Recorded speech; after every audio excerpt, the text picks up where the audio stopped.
Good morning. This is going to be a bit of a quick reading because it's really early in the morning and I've got somewhere to be and I've got to leave in about 45 minutes, but I wanted to make sure I got a reading in for the day. These were cards: the Tower, the Five of Cups, Three of Pentacles, Seven of Wands, Eight of Cups, Four of Pentacles that I had pulled out yesterday for a reading, all clarifying the Hierophant. Now, this meant something to me, and I sat there on this message and I was like, you know what, like, this is a pretty deep message that I need to put out there for the collective so we can step into our ascension and our higher level of learning. I'm gonna get my Reiki music going. I haven't even logged onto the computer, just so you can see how much time I don't have this morning. But this seemed really significant to me, and I sat on this message. It's heavy. The Tower is telling me divine intervention, sudden change. This is change leading up to, you know, Uranus and Saturn were in conjunction, and that to me was sudden breakthroughs, sudden changes, sudden drama coming up.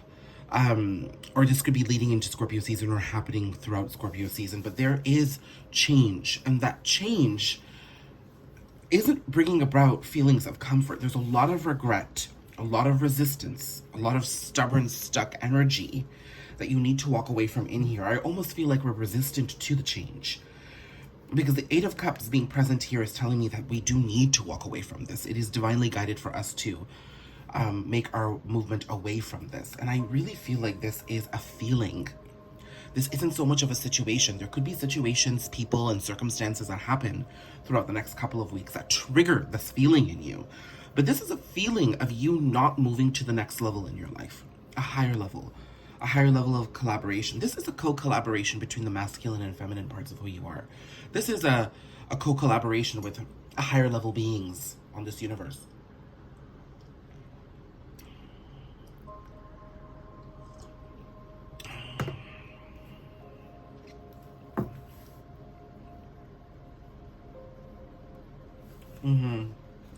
This is more of a feeling than a situation. I have a feeling there is, speaking of feelings, I have a feeling that there is a lot of regret and a lot of loss around the past. And it isn't something that you've been able to let go of. The past wasn't easy for you to walk away from. It's been difficult. You've learned a lot over the past couple of years. You've moved through a lot of emotions. You've learned a lot about yourself. But there's something about this, it's like almost like we're coming toward a final clearing. And now you're finding it really difficult to make more strides. It's like you're finally being told that this is leaving you, and you're hanging on because as toxic and as traumatic as the past may have been for you, this could be a person, it could be a situation, it could be a perspective. As toxic or as traumatic as it was for you, you identified yourself alongside that, and you have done it for so long that you don't know how to exist without it. It's this feeling of finally letting go of a toxic partner, except you seem to be the toxic partner you need to let go of. There's a lot of regret around, you know, I'm glaringly staring at these three cards that just happen to, you know, kind of be peeking out through the deck here. And that's the Page of Cups, the Death and Rebirth card, and the Two of Cups, and the Light Seer's Tarot. And this is telling me that I'm just thinking relationships as I'm thinking of this card. You know, like you may have had your heart broken in past relationships. It could be disappointment in business partnerships. It just triggered the inner child in you that felt abandoned, unloved, uncared for, lost. And those feelings of being abandoned and feeling lost are coming back up again. They are coming back up a little differently. I don't think that there's any one situation that's going to make you feel abandoned. Actually, there isn't one situation that's going to leave you stranded, but you're going to feel abandoned, is what I'm understanding here. You know, and I do feel that for most of you, it's going to be either somebody pops back in, and then you start analyzing everything you've been through with this person. And that itself is a very, very, very, very testful phase, because as you go through the journey, almost the revisit of the feelings that you've been through and the situations that this person may have put you through, and vice versa. I mean, you're not perfect, but it brings up a lot. And I think you start really dipping into things that you may have not acknowledged. It's a heavy energy this morning. That, and I just woke up because I'm trying to get out the door, so apologies. I think maybe I need to use this deck to...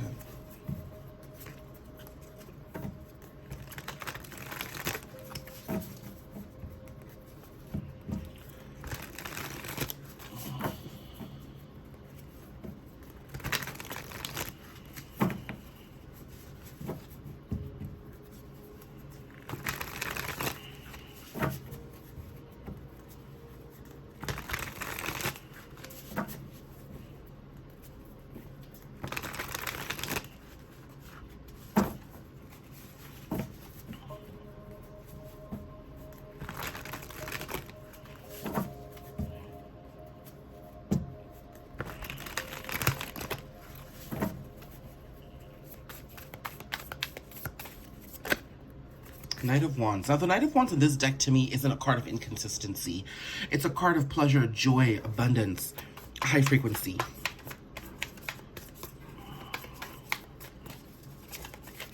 So what do I need to know about this Knight of Wands?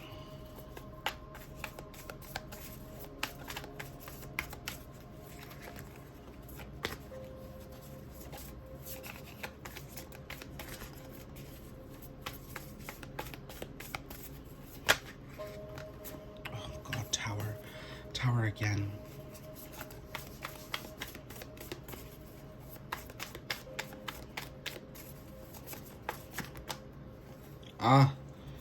Lovers, Six of Cups. Oh, Lord bejesus.